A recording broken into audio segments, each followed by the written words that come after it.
अगर कोई व्यक्ति बेरोजगार है जिसकी वजह से उसके पास ना पैसे हैं और ना ही खाने के लिए रोटी, हम में से कई लोग उसकी मदद के लिए एक दो बार तो सामने आएंगे, उसको 2 टाइम रोटी खिला देंगे, ज्यादा से ज्यादा 2-4 पैसे दे देंगे और फिर बड़ी जल्द उसको भूल भी जाएंगे। लेकिन उस व्यक्ति की फाइनेंशियल कंडीशन हमारी मदद से नहीं सुधरेगी और फिर 2 दिन के बाद जब मदद में मिला खाना या पैसे खत्म हो जाएंगे, दोबारा से उसका वही हाल हो जाएगा। यहाँ पर उस व्यक्ति को मदद तो चाहिए, लेकिन ऐसी जो उसको लॉन्ग टर्म में बेनिफिट दे और उसको अपने पैरों पर खड़े होने में मदद मिले, ताकि वो अपना खर्च खुद ही उठा सके, यानी उसके लिए रोजगार सुनिश्चित करना। अब ये मदद बहुत ही बड़ी मदद होती है, इसमें कई रिसोर्सेज लगते हैं। ऐसे में इस चीज के लिए कोई भी आगे नहीं आता है। लेकिन आज जब भारत इसी मुश्किल में फंसा है, भारत की सेम इसी तरह मदद करने के लिए फ्रांस सामने आया है। कोरोना वायरस की 2nd वेव के दौरान भारत जिस भयानक स्थिति से गुजर रहा था, उसको देखकर दुनिया के सभी देशों ने भारत के लिए मदद का हाथ बढ़ाया था। कुछ देशों ने ऑक्सीजन कंसंट्रेटर्स भेजे थे तो कुछ ने ऑक्सीजन सिलेंडर्स, वहीं कुछ देशों ने एंटीवायरल ड्रग्स तो कुछ देशों ने प्रोटेक्टिव गियर्स भेजे थे। जिस देश से जितना बनता था, सभी ने भारत की खुलकर मदद की। अब हमारा मकसद यहाँ पर सभी देशों की मदद की तुलना करना नहीं है, लेकिन जो इन सभी देशों से बढ़कर फ्रांस ने भारत के लिए घोषणा की है, उसको अप्रिशिएट करना है, क्योंकि वैसी मदद करने के लिए बहुत ही कम देश सामने आते हैं। अब ये तो हम सबको ही पता है कि देश में मेडिकल ग्रेड ऑक्सीजन की भारी कमी है, क्योंकि जो आज की डेट में इंडस्ट्रियल ऑक्सीजन को डाइवर्ट करके मेडिकल सप्लाईज के लिए भेजा जा रहा है, वो कल को फिर से अपने इंडस्ट्रियल यूज में वापस चले जाएगी।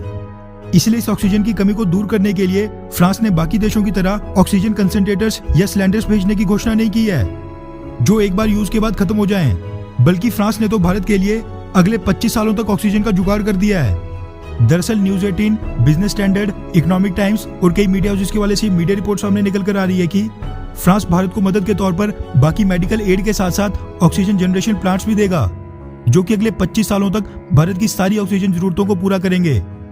रिपोर्ट्स के मुताबिक फ्रेंच एम्बेसी ने पिछले कल मंडे को यह घोषणा की है कि बाकी मेडिकल सप्लाईज के साथ साथ फ्रांस एक बार फिर 16 लार्ज ऑक्सीजन जनरेशन प्लांट्स भी भारत को सप्लाई करने जा रहा है। इस तरह के एक बड़े ऑक्सीजन जनरेशन प्लांट की मदद से 24,000 litre oxygen gas per hour बनेगी, जो कि 250 बेड के हॉस्पिटल को 25 से ज्यादा सालों तक नॉन स्टॉप ऑक्सीजन सप्लाई करते रहेंगे। अब इन 250 बेड्स पर 25 सालों तक कितने मरीज आएंगे और ठीक होकर जाएंगे, वो आप अंदाजा लगा ही सकते हैं। और फ्रांस जो कुल 16 इस तरह के ऑक्सीजन जनरेशन प्लांट्स भारत को दे रहा है, वो तो टोटल 4,000 बेड्स को लगातार अगले 25 सालों के लिए ऑक्सीजन सप्लाई करते रहेंगे, जिनकी मदद से लाखों भारतीय लोगों की जानें बचाई जाएंगी। इन ऑक्सीजन जनरेशन प्लांट्स के साथ साथ कुछ डिवाइसेस भी दी जाएंगी, जिनकी मदद से एक्सेस ऑक्सीजन से ऑक्सीजन सिलेंडर्स को भी फिल किया जा सकता है। इस घोषणा के साथ एम्बेसडर इमैनुअल लैनन ने यह भी कहा कि भारत के बिना कोरोना वायरस के खिलाफ हमें ग्लोबल विक्ट्री कभी नहीं मिल सकती है। ये फ्रांस का अब तक का सबसे बड़ा सॉलिडारिटी ऑपरेशन है, जो दिखाता है कि दोनों देशों के संबंध कितने मजबूत हैं। इनमें से 10 ऑक्सीजन जनरेशन प्लांट मिड जून में और बाकी के 6 जून के अंत तक सप्लाई कर दिए जाएंगे। इसी के साथ फ्रेंच एम्बेसी ने यह भी कहा कि इंडियन ओशन में फ्रांस और इंडिया ने मिलकर ऑक्सीजन ब्रिज की स्थापना की है, जिसकी मदद से फ्रांस की डोनेट की गई 180 metric tonne oxygen Indian Navy ने अभी तक ट्रांसपोर्ट कर ली है।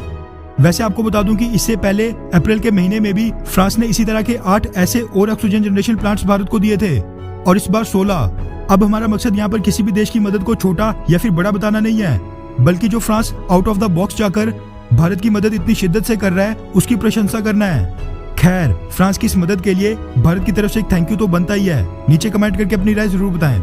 अच्छा सुनो, चैनल को सब्सक्राइब करो, उसके बाद घंटी बजा देना ताकि अगली वीडियो आपसे मिस ना हो पाए। Thank you.